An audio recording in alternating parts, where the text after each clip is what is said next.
സങ്കീർത്തനങ്ങൾ 8-ാം അധ്യായം. മനുഷ്യൻ സൃഷ്ടിയുടെ മകുടം.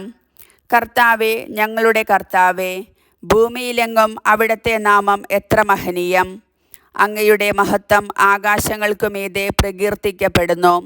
ശത്രുക്കളെയും രക്തദാഹികളെയും നിശബ്ദരാക്കാൻ അവിടുന്ന് ശിശുക്കളുടെയും മുലകുടിക്കുന്ന കുഞ്ഞുങ്ങളുടെയും അധരങ്ങൾ കൊണ്ട് സുശക്തമായ കോട്ട കെട്ടി.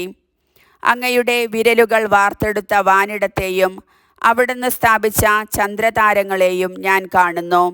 അവിടുത്തെ ചിന്തയിൽ വരാൻ മാത്രം മർത്യനെന്തു മേന്മയുണ്ട്! അവിടുത്തെ പരിഗണന ലഭിക്കാൻ മനുഷ്യപുത്രന് എന്ത് അർഹതയാണുള്ളത്! എന്നിട്ടും അവിടുന്ന് അവനെ ദൈവദൂതന്മാരേക്കാൾ അല്പം മാത്രം താഴ്ത്തി. മഹത്വവും ബഹുമാനവും കൊണ്ട് അവനെ മകുടമണിയിച്ചു.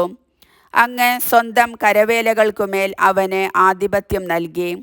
എല്ലാറ്റിനെയും അവൻ്റെ പാദത്തിൻ കീഴിലാക്കി.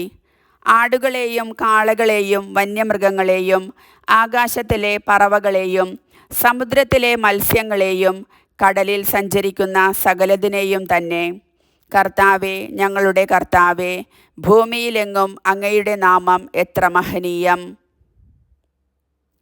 കർത്താവിൻ്റെ വചനം.